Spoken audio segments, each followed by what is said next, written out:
Welcome, everyone, to a special NFL offseason report here on ESPN. Trey Wingo here to get you all squared away with what's been going on since we left you after the Pro Bowl a few months back.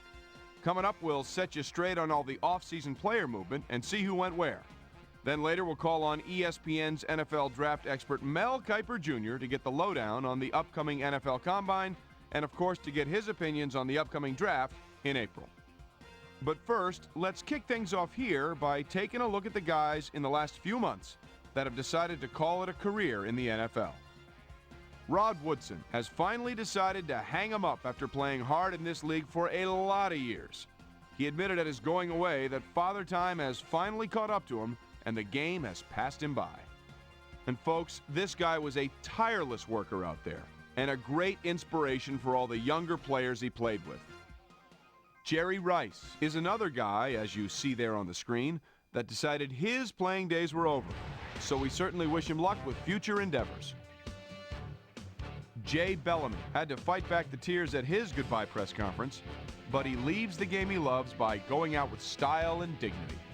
Hard to believe that it's been a dozen years since he was a fresh-faced rookie in the NFL, but he grew into a real team leader almost from the outset of his career and carried it all the way through his final year. Ashley Ambrose is another that announced his retirement a few weeks ago. You could probably have seen that one coming, yet a pretty solid career all in all. Meanwhile, a number of teams went into the free agency period knowing they'd have to spend some big money just to hang on to their existing free agents. And a few of those players did in fact hit the jackpot. Chris McAllister drew interest from several teams around the league, but in the end he wound up re-signing with his old mates. 6 years, $32.2 million.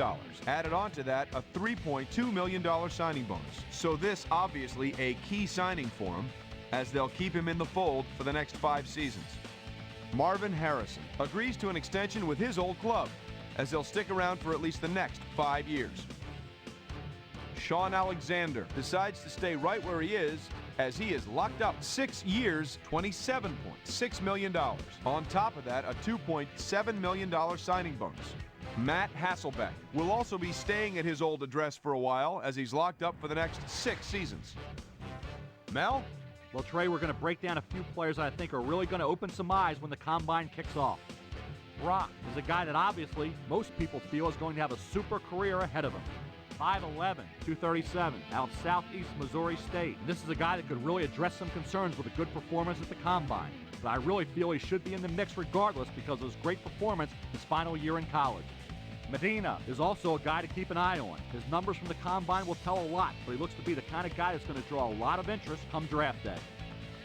And then after the top picks are gone, people always ask me about the guys I think are the sleepers in the draft. And I really believe that there are going to be some quality prospects out there that for one reason or another are going to fall to the later rounds. Holmes is a guy, for example, that doesn't necessarily wow you with the numbers. But this is a guy that has great instincts for the football, and I saw him have a couple phenomenal games in college.